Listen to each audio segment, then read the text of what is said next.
Bueno, bienvenidos al curso de Historia del Arte 2. Les presento, este es el equipo docente que está conformado por Natalia Safe, por Gabriela Riveros, que soy yo, que ya me conocen, y por Miguel Báez, que es el ayudante alumno a quien podrán pedirle o hacerle las consultas que sean necesarias.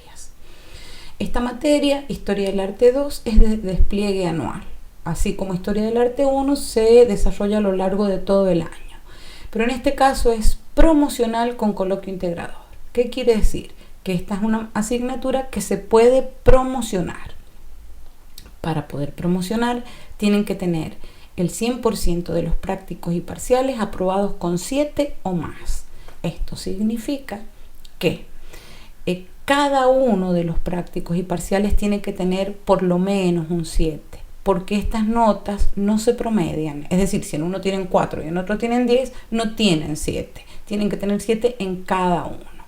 Si ustedes tienen prácticos y parciales aprobados con 7 o más, pueden pasar el coloquio integrador, que es un pequeño coloquio que se hace a final de año integrando los contenidos del año. Pero no tienen que rendir en las mesas de exámenes, como sí sucede con los que regularizan.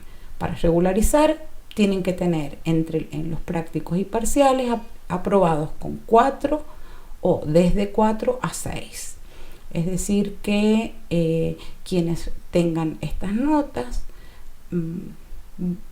tienen que rendir finalmente la materia completa en las mesas de exámenes en los turnos ordinarios. Y el que obtenga menos de 4 en los prácticos y parciales quedará libre y tiene que recursar. Ahora, cada una de las evaluaciones de estos prácticos y parciales tienen un recuperatorio, es decir, que tienen 2 oportunidades cada vez. Y se prevé un recuperatorio extraordinario que se toma al final del año y que, como ustedes ya saben, ese recuperatorio es para uno solo de los parciales. Es decir, que no, si tienen 2 desaprobados, no pueden rendir 2 en extraordinario, sino solamente 1.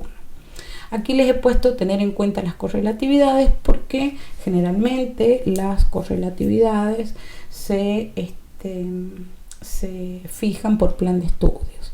Sin embargo, en estos años de pandemia eso se ha flexibilizado un poco por las contingencias, digamos, del momento. Así es que tendrán que estar atentos, pueden consultar acerca de esto con las autoridades, es decir, con la directora, con las secretarias del departamento que pueden informarles, o con la Secretaría de Asuntos Estudiantiles, Secretaría Académica. Ellos son quienes toman esas decisiones y quienes nos pueden informar al respecto. Por eso les he puesto que estén atentos, que tengan en cuenta esto, para que quienes se inscriban sepan si pueden promocionar o no, si pueden regularizar y esas cosas. En mis manos está el desarrollo de los contenidos del primer cuatrimestre, que se los muestro aquí a continuación. Esto vamos a ver el protorrenacimiento en el siglo XIV, en el Trecento, como se llama, que se desarrolla en Italia. Esto es un momento corto, esto no tiene demasiado despliegue, pero sí tiene muchísimo despliegue el Renacimiento, que se da en los siglos XV y XVI. Cada uno de estos siglos tiene un nombre, se le denomina al siglo XV 480 y al siglo XVI 580. El Renacimiento tiene 3 momentos: un momento temprano que se da en Florencia, es decir, que es local; el Renacimiento pleno, que sería el clásico, ¿sí? El temprano sería un momento de experimentación y de camino hacia el clásico, que sería en un movimiento o un momento de difusión internacional, porque se da en Florencia, Venecia y los Países Bajos. Y ya en el 580 este clasicismo cae en crisis y también es un momento de proyección internacional, ya que se da tanto en Florencia como en Venecia, en los Países Bajos y sobre todo en Roma. Liquidado el Renacimiento, suceden una serie de cuestiones. Yo he puesto solo una acá, que es la Reforma Protestante, y en el mismo siglo XVI, es decir, en el mismo siglo de la crisis del Renacimiento, surge este otro estilo y este otro momento histórico al que se denomina manierismo, que también es de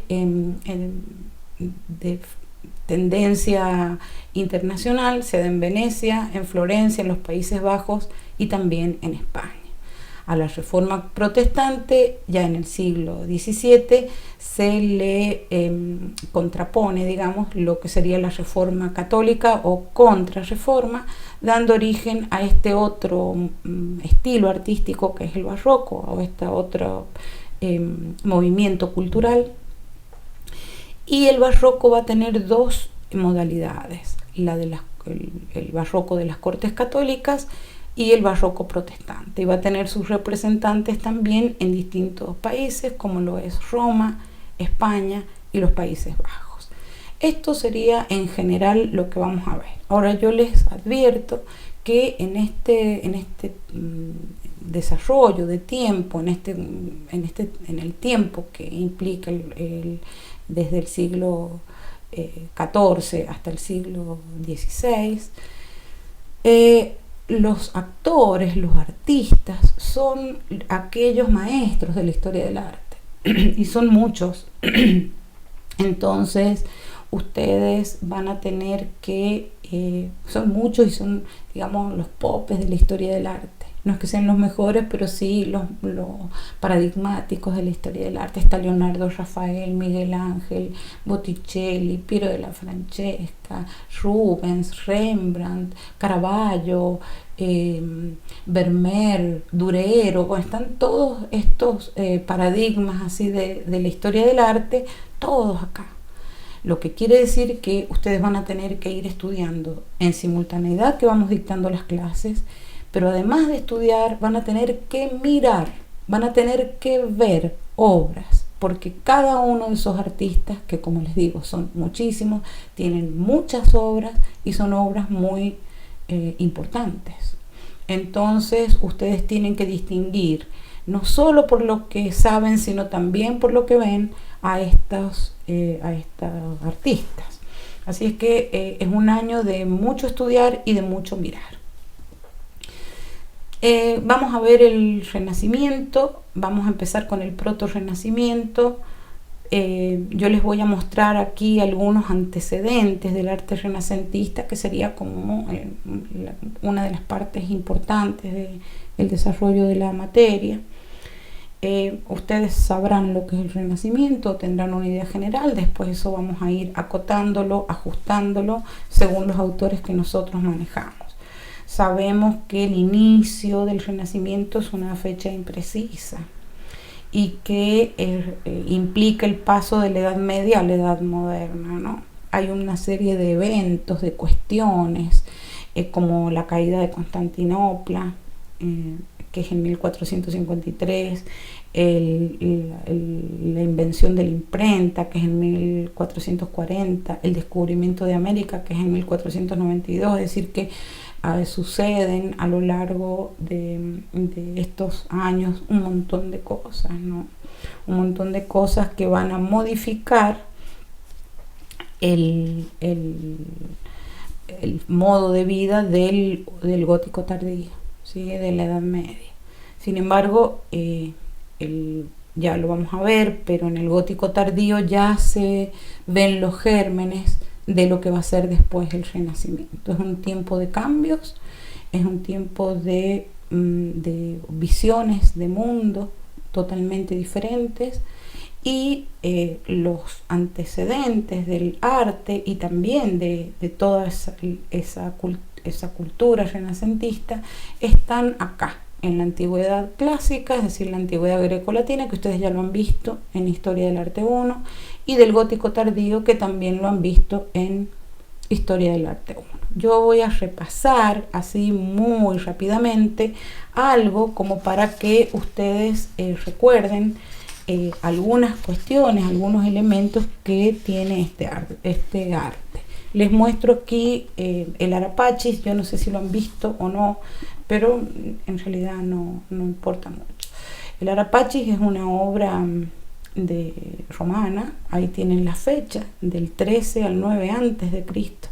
Es decir, que si estamos hablando de que el Renacimiento es en el siglo XV, son 1500 años, más o menos, de diferencia entre esto y lo que vamos a ver ahora.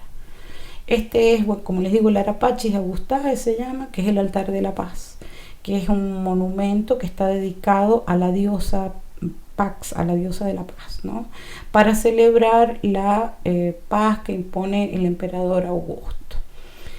Si lo miran, pueden observar ustedes allí que tiene una forma de prisma rectangular y que no tiene techo. Es como una especie de arquitectura y escultura a la vez, ¿no? Una gran escultura o una arquitectura escultórica. Responde, como ustedes verán, a una forma geométrica pura. Estas son cuestiones que vamos a tener en cuenta. Tiene una decoración escultórica, como verán ustedes. Adentro tiene estas guirnaldas y tiene estos bucráneos que se llaman. También presten atención a las guirnaldas, porque estas son cosas que van a recaer más de 1000 años después en el arte del Renacimiento. En el exterior tienen estos como grandes zócalos, ¿no? Que están que tienen estos relieves de estos róleos de acanto, y tiene también una serie de frisos. Entre los frisos funcionan como decoraciones, están en cada lado, frisos que ahora les voy a mostrar, y al lado de las puertas, que como verán tienen forma cuadrada, es decir que responden a una forma geométrica pura. Se encuentran estos otros que son decoraciones, pero que tienen temas alegóricos. En los costados están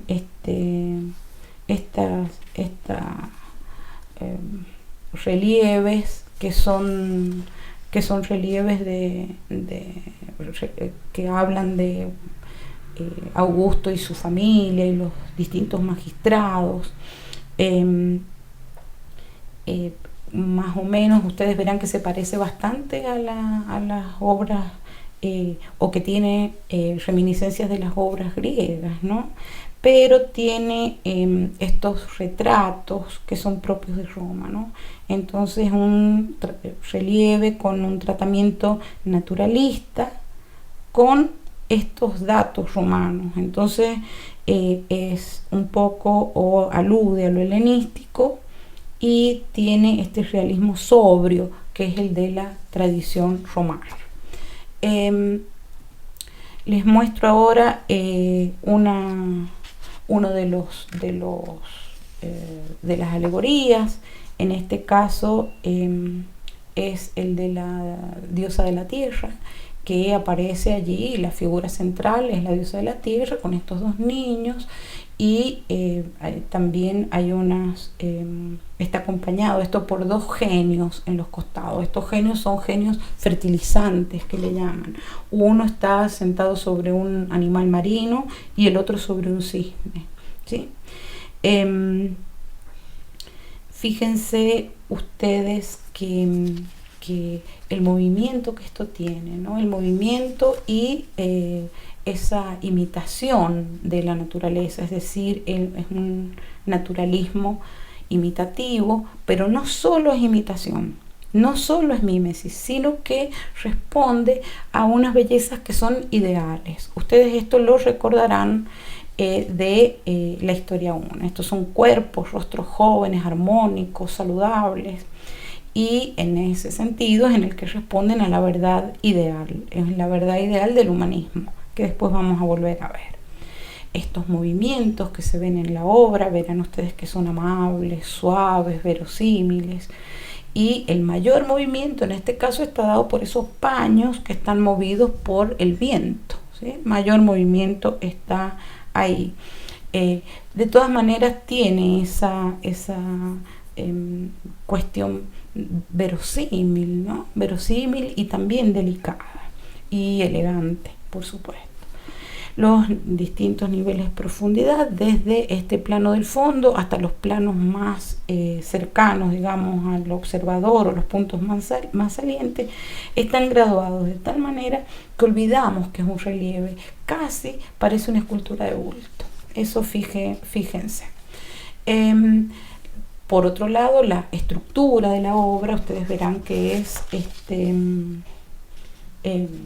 simétrica, que tiene los pesos organizados de tal manera que es bastante armónica, que no desentona una cosa y otra, sino que más bien se nos hace amable, ¿no? Y es porque tiene también una estructura que es geométrica y que es también ideal.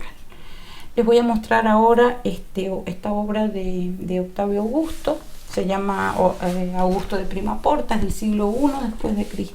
Fíjense que tiene ahí un traje militar, es un retrato conmemorativo de los triunfos de Octavio, ¿no? Esta obra está inspirada en el Doríforo de Policleto. Esta es, yo creo, la que queda. Esta es una copia o ambas son copias. Yo eso realmente no sé si ambas son copias, ¿no? Pero está inspirada en el Doríforo, es decir, que es una obra romana la que estamos viendo, que está inspirada en una obra de la antigüedad griega, de la Grecia clásica. Entre estas tomas que hace Roma de Grecia se puede ver el contraposto que ustedes ya conocen, las proporciones del canon de Policleto, es decir, que esta obra está proporcionada siguiendo estas medidas canónicas realizadas por Policleto o propuestas por él. El movimiento que tiene esta obra acusa como un instante, en el sentido de esa temporalidad propia del naturalismo. Aquí abajo, como ustedes verán, está Cupido, que está sentado sobre un delfín. Ahí no se ve muy bien. Y eso alude a la mitología. Entonces, es un retrato que tiene las características romanas, pero que responde al estilo helenístico, en este sentido de la idealización y de la proporción, que es realista por la caracterización de este personaje, ¿no? Ese realismo obviamente romano. Es como una especie de héroe mitológico y humano a la vez. Y esta cosa mitológica tiene que ver con lo ideal y con estos agregados, estos elementos de la mitología antigua. Es una obra que ustedes verán que es proporcionada, como les dije, es refinada en los detalles y es aplomada, es una obra aplomada, grave, y bueno, no podría ser de otra manera porque se trata de Octavio Augusto. Les voy a mostrar ahora otras obras propias de Roma para que vean ustedes. Todo esto se los estoy mostrando, ustedes ya lo han visto, pero todo esto va a venir a recaer al Renacimiento. Por eso se los muestro ahora y quiero que lo recuerden. Estas son pinturas romanas, son pinturas murales que tienen un colorido. Yo les voy a mostrar otras, pues son preciosas. Eso es un detalle del anterior.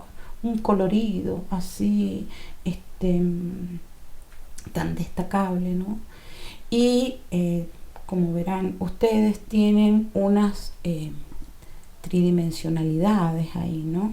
Es decir, que se acentúa tanto como, por ejemplo, acá paisajes exteriores, cosas que están afuera, que se ven como a través de ventanas. No sé si ustedes eso lo ven. Y también hay estos recuadros, como cuadros puestos allí con estas escenas mitológicas.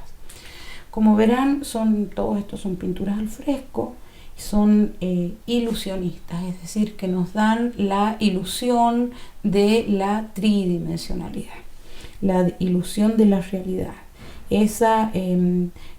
Fíjense que están llenos de detalles, ¿sí? Y tienen los personajes que aparecen allí o las arquitecturas tienen estos volúmenes. En este caso, fíjense cómo están realizados los ropajes, cómo utiliza el artista los claroscuros, ¿sí? Que se producirían, digamos, por la luz natural que da sobre los paños, ¿no? Pero esta luz es una luz rara porque tiene como distintos focos. De todas maneras, las figuras, aunque se vean tridimensionales, están sobre fondos planos, y fíjense que cada una puede recortarse perfectamente del fondo y de lo que está al lado. Fíjense acá cómo este paño se distingue de este niño se recorta sobre esto, este brazo se recorta sobre esto. Es decir, que es como si fuesen figuras que tienen volumen. Tienen estas obras una suerte de dinamismo, por, en este caso, las poses, las direcciones, un colorismo, como les dije. Y fíjense en esto de la tridimensionalidad, cómo hay una idea de representar la tridimensión, haciendo uso de la perspectiva. Pero esta perspectiva no es la perspectiva que nosotros conocemos. Estas son perspectivas. Esto va a ser retomado en el Renacimiento y va a ser desarrollado.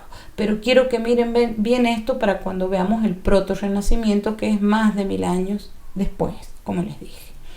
Entonces, tenemos esas pinturas romanas, tenemos la arquitectura y la escultura romana, que vamos a ver como antecedentes. Les dije también que el tardogótico o el gótico tardío va a influenciar en el estilo del Renacimiento, o en todo este movimiento que surge a partir del Renacimiento. Ustedes verán que esto no es del gótico tardío. Supongo que ya lo habrán identificado. Esto es el tímpano de la catedral de Autun y responde al estilo románico. Fíjense ustedes que allí no hay ningún deseo de ninguna tridimensionalidad ni de ningún naturalismo, sino que la voluntad es la abstracción y lo aplanado. Sí, lo aplanado. Fíjense, por ejemplo, el Cristo que está allí como si estuviese sentado, porque tiene las piernas plegadas, pero a la vez está como aplastado, como acostado, ¿sí? Y de frente a nosotros. Bueno, eso responde a una condición de vida propia de el gótico, con una nobleza feudal y una iglesia muy poderosa, que va a contener al rebaño, digamos, al colectivo de la cristiandad bajo unas ciertas normas. Todo eso se va a ver estremecido durante el gótico tardío. Ustedes piensen que la Edad Media dura 13 siglos, entonces estos son los caminos que toma. En el gótico tardío, este periodo al que corresponde esta obra, es un momento en el que hay un crecimiento económico del comercio, de la artesanía, y surge la idea del capital, de la pequeña industria. Entonces hay un surgimiento de unos nuevos ricos que son plebeyos, les diré, y que se convierten en aristócratas. Esto va a ser lo que se opone a aquella nobleza feudal que se va a perder estabilidad, y su caballería, que es, digamos, su fuerte, su instrumento de lucha, comienza a ser decadente. Entonces, la tendencia al capitalismo, del individualismo, va a hacer que se extingan las corporaciones, los gremios y todo eso. Y va a dar lugar a que aflore una burguesía que es racionalista. Entonces, en función de esa razón, va a nacer otro camino en la Edad Media, que es el naturalismo que se da en el gótico tardío. ¿sí? Y que se va a entregar a la imitación de la naturaleza. El valor de este naturalismo es que ya no va a estar al servicio de lo simbólico solamente, sino que va a tener un fin en sí mismo. Entonces, para simbólico ya teníamos lo de Autumn, eso era simbólico, pero acá además de lo simbólico aparecen otras cosas, como estas imitaciones de los paños, de los movimientos. Fíjense ustedes que esto tiende, digamos, a un naturalismo que no habíamos visto en la Edad Media. Entonces la obra de arte va a copiar la naturaleza y se va a ir alejando con el tiempo de lo simbólico y de los poderes sobrenaturales. Fíjense, acá tienen otra escultura del gótico tardío para que vean ustedes esto que les digo del naturalismo, ¿no? Una mirada hacia el naturalismo, una observación de las cosas de la naturaleza. Las ciudades empiezan a constituirse de una manera diferente a los feudos, ¿no? Y van a arrancar al hombre de la tradición, de esas tradiciones feudales, a una vida urbana que va a mirar o que va a volver la mirada hacia su entorno, que sería el teatro de la vida. Entonces las cosas de la vida se van a convertir en objetos de observación. Esto es un ejemplo, porque esto tiene una observación de alguien que gira la cabeza, que gira el cuerpo, inclusive que se nota la forma del cuerpo por debajo de los paños. Es decir, que esto ya está sucediendo en el gótico tardío, y esto va a dar pie a los desarrollos que van a venir después en el Renacimiento. Les voy a mostrar así muy rápidamente los libros de las horas, algunos libros de las horas que son tardíos, son, fíjense, del siglo XII al siglo XVI. Entonces, estos son de la pura burguesía. La burguesía se hacía construir, también la nobleza, ¿no? Se hacía hacer estos libros iluminados. Fíjense lo que sucede ahí. Fíjense cómo se animan de alguna forma las figuras con el deseo de representar el movimiento, cómo el principio aquel de frontalidad que vimos por ejemplo en Autumn queda totalmente abolido, y la representación artística se va a volver al ilusionismo, ¿sí? Las imágenes que representan en los libros de las horas, por ejemplo, no son ajenas, sino que corresponden a este mundo, porque allí va a comenzar este sentido realista que busca la burguesía. Miren lo que es esto, fíjense lo que es esto. Acá no, lo que hay es una imitación, una observación de la naturaleza y una representación de las cosas en el espacio en el que se encuentran, ¿sí? El espíritu de la burguesía va a triunfar sobre el espíritu caballeresco, y aún en el arte cortesano, como serían estos libros de las horas, va a triunfar el naturalismo burgués. Fíjense ustedes que acá no hay ningún interés de analizar la luz, por ejemplo, sino de observarla y representarla. Fíjense en estas ventanas que se abren,